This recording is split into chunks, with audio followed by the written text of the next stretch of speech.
Hi guys, back to the chocolate factory. Crash! And then the noise of splintering wood and broken glass and absolute darkness and the most awful crunching sounds as the elevator rushed on, smashing everything before it.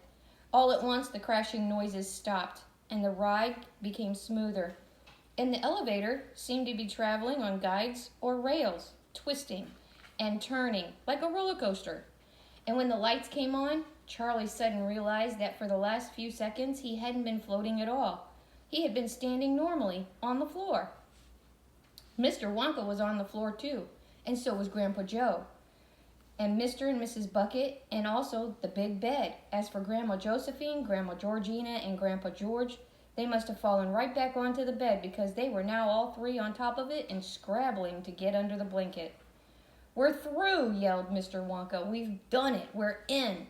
Grandpa Joe grabbed him by the hand and said, "Well done, sir. How splendid. What a magnificent job." "Where in the world are we now?" said Mrs. Bucket. "We're back, Mother," Charlie cried. "We're in the chocolate factory." "I'm very glad to hear it," said Mrs. Bucket, "but didn't we come rather a long way around?" "We had to," said Mr. Wonka, "to avoid the traffic." "I've never met a man," said Grandma Georgina, "who talks so much absolute nonsense." "A little nonsense now and then is relished by the wisest men," Mr. Wonka said. "Why don't you pay some attention to where this crazy elevator's going?" shouted Grandma Josephine, "and stop fooling about. A little footling round about will stop you going up the spout," replied Mr. Wonka. "What did I tell you?" said Grandma Georgina. "He's round the twist, he's bogged as a beetle, he's dotty as a dingbat, he's got rats in the roof, I want to go home." "Too late," said Mr. Wonka. "We're there." The elevator stopped, the doors opened, and Charlie found himself looking out once again at the great chocolate room with the chocolate river and the chocolate waterfall where everything was edible. The trees, the leaves, the grass, the pebbles, and even the rocks. And there to meet them were hundreds and hundreds of tiny Oompa Loompas, all waving and cheering. It was a sight that took one's breath away. Even Grandma Georgina was stunned into silence for a few seconds. But not for long. "Who in the world are all these peculiar little men?" See, there they are.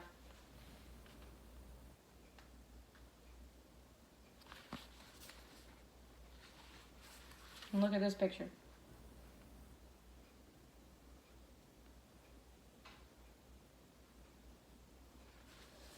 "They're Oompa Loompas," Charlie told her. "They're wonderful. You'll love them."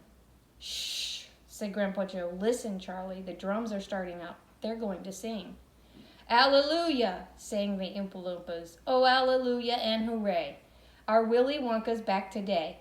We thought you'd never make it home. We thought you'd left us all alone. We know that you would have to face some frightful creatures up in space. We even thought we heard the crunch of someone eating you for lunch." "All right," shouted Mr. Wonka, laughing and raising both hands. "Thank you for your welcome. Will some of you please help to get this bed out of here?" 50 Oompa Loompas ran forward and pushed the bed with the three old ones in it out of the elevator. Mr. and Mrs. Bucket, both looking completely overwhelmed by it all, followed the bed out. Then came Grandpa Joe, Charlie, and Mr. Wonka.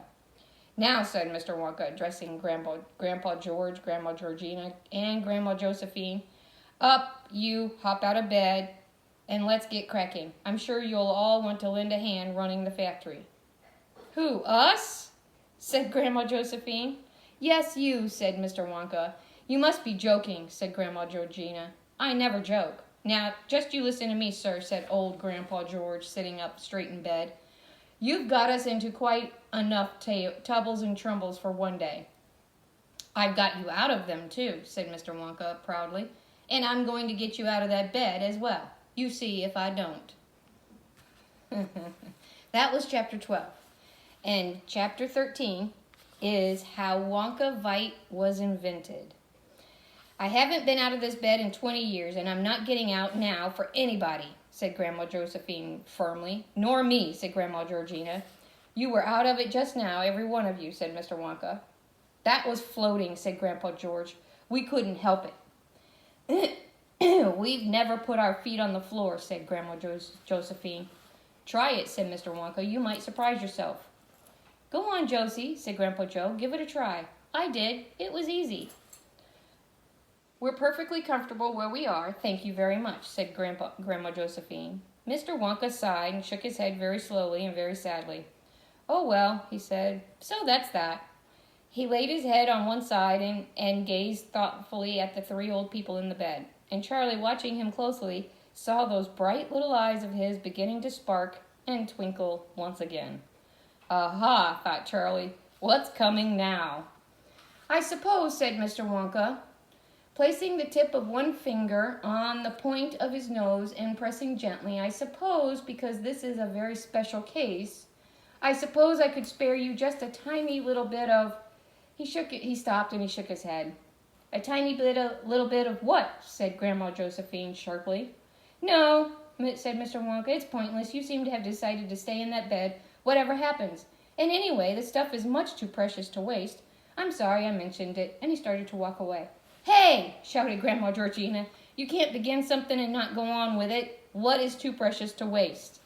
There he is, putting his finger to his nose.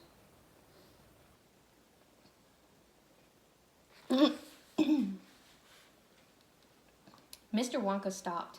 Slowly, he turned around. He looked long and hard at the three old people in the bed. They looked back at him, waiting. He kept silent a little longer, allowing their curiosity to grow. The Oompa Loompas stood absolutely still behind him, watching. What is this thing you're talking about? Said Grandma Georgina. Get on with it, for heaven's sake, said Grandma Josephine. Very well, Mr. Wonka said at last, I'll tell you. And listen carefully, because this could change your whole lives. It could even change you. I don't want to be changed, shouted Grandma Georgina. May I go on, madam? Thank you. Not long ago, I was fooling about in my inventing room, stirring stuff around and mixing things up the way I do every afternoon at 4 o'clock, when suddenly I found I had made something that seemed very unusual.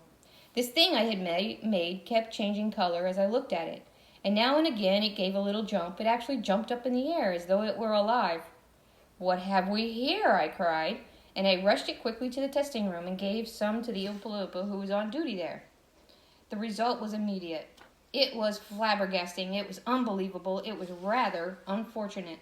What happened? Said Grandma Georgina, sitting up. What indeed? Said Mr. Wonka. Answer her question, said Grandma Josephine. What happened to the Oompa Loompa? Ah, said Mr. Wonka. Well, there's no point in crying over spilled milk, is there? I realized, you see, that I had stumbled upon a new and tremendously powerful vitamin. And I also knew that if only I could make it safe, if only I could stop it doing to others what it did to that Oompa Loompa. What did it do to the Oompa Loompa? Said Grandma Georgina. The older I get, the deafer I become, said Mr. Wonka. Do please raise your voice a trifle next time. Thank you so much. Now then, I simply had to find a way of making this stuff safe so that people could take it without what? Snapped Grandma Georgina. Without a leg to stand on, said Mr. Wonka. So I rolled up my sleeves and set to work once more in the inventing room. I mixed and I mixed. I must have tried just about every mixture under the moon. By the way, there is a little hole in one wall of the inventing room which connects directly with the testing room next door. So I was able all the time to keep passing stuff through for testing to whichever brave volunteer happened to be on duty. Well, the first few weeks were pretty depressing, and we won't talk about them. Let me tell you, instead, what happened on the 132nd day of my labors. That morning, I had changed the mixture drastically, and this time the little pill I produced at the end of it was not nearly so active or alive as the others had been. It kept changing color, yes, but only from lemon yellow to blue, then back to yellow again. And when I placed it on the palm of my hand, it didn't jump about like a grasshopper. It only quivered, and then ever so slightly. I ran to the hole in the wall that led to the testing room. A very old Oompa Loompa was on duty there that morning. He was a bald, wrinkled, toothless old fellow. He was in a wheelchair. He had been in the wheelchair for at least 15 years. This is test number 132, I said, chalking it up on the board.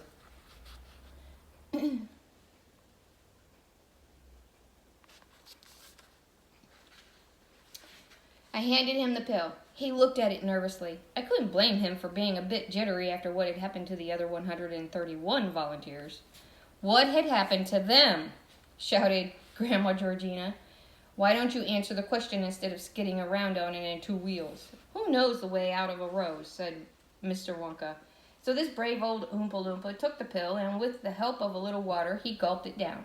And then suddenly the most amazing thing happened. Before my very eyes, queer little changes began taking place in the way he looked. A moment earlier, he had been practically bald, with just a fringe of snowy white hair around the sides of his back and of his head. But now the fringe of white hair was turning gold, and all over the top of his head, new gold hair was beginning to sprout like grass. In less than half a minute, he had grown a splendid new crop of long golden hair. At the same time, many of the wrinkles started disappearing from his face.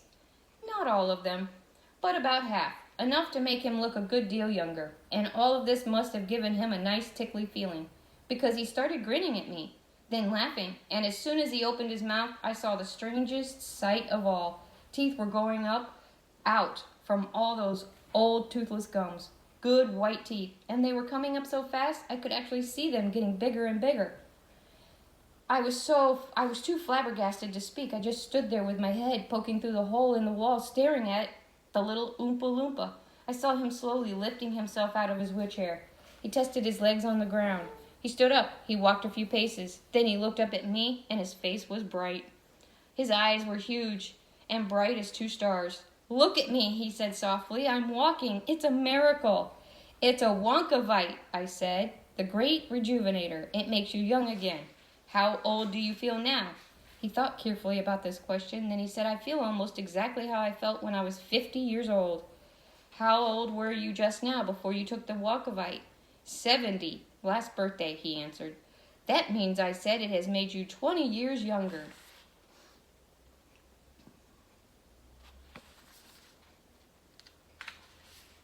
It has, he cried delightfully. "I feel as frisky as a frog hopper." "Not frisky enough," I told him. 50 is still pretty old. "Let us see if I can't help you a bit more. Stay right where you are. I'll be right back in a twink." I ran to my workbench and began to make one more pill for Wonkavite, using exactly the same mixture as before. "Swallow this," I said, passing the second pill through the hatch.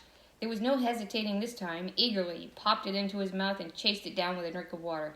And behold, within a half a minute, another 20 years had fallen away from his face and his body. He was now a slim and sprightly young Oompa Loompa of 30.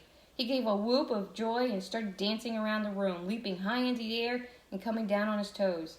"Are you happy?" I asked him. "I'm ecstatic," he cried, jumping up and down. "I'm happy as a horse in a hayfield." He ran out of the testing room to show himself off to his family and friends. "Thus was Wonkavite invented," said Mr. Wonka, "and thus was it made safe for all to use." "Why don't you use it yourself, then?" said Grandma Georgina. "You told Charlie you were getting too old to run the factory, so why don't you just take a couple of pills and get 40 years younger? Tell me that." "Anyone can ask questions," said Mr. Wonka. "It's the answers that count. Now then, if the three of you in the bed would care to try a dose." "Just 1 minute," said Grandma Josephine, sitting up straight. "First, I'd like to take a look at this 70-year-old Oompa Loompa who is now back to 30. Mr. Wonka flicked his fingers. A tiny Oompa Loompa, looking young and perky, ran forward out of the crowd and did a marvelous little dance in front of the three old people on the bed. 2 weeks ago, he was 70 years old, and in a wheelchair, Mr. Wonka said proudly. "And look at him now." "The drums, Charlie," said Grandpa Joe. "Listen, they're starting up again."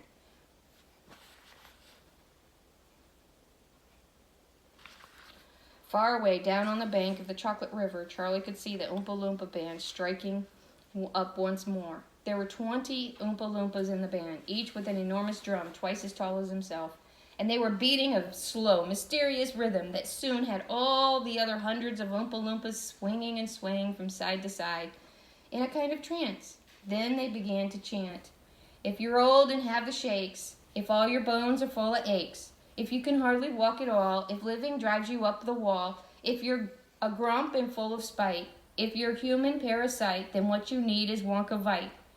Your eyes will shine, your hair will grow, your face and skin will start to glow. Your rotten teeth will all drop out, and in their place new teeth will sprout. Those rolls of fat around your hips will vanish, and your wrinkled lips will get so soft and rosy pink that all the boys will smile and wink and whisper secretly that this is just the girl they want to kiss. But wait, for that is not the most important thing of which to boast. Good looks you'll have, we've told you so. But looks aren't everything, you know. Each pill as well to you will give an extra 20 years to live. So come, old friends, and do what's right. Let's make your lives as bright. Let's take a dose of this delight, this heavenly magic dynamite. You can't go wrong, you must go right. It's Willy Wonka's Wonkavite. You guys know the drill. Draw me a picture and write me a little thing that goes with it. And I'll see you guys in a little bit. Don't forget, wash your hands.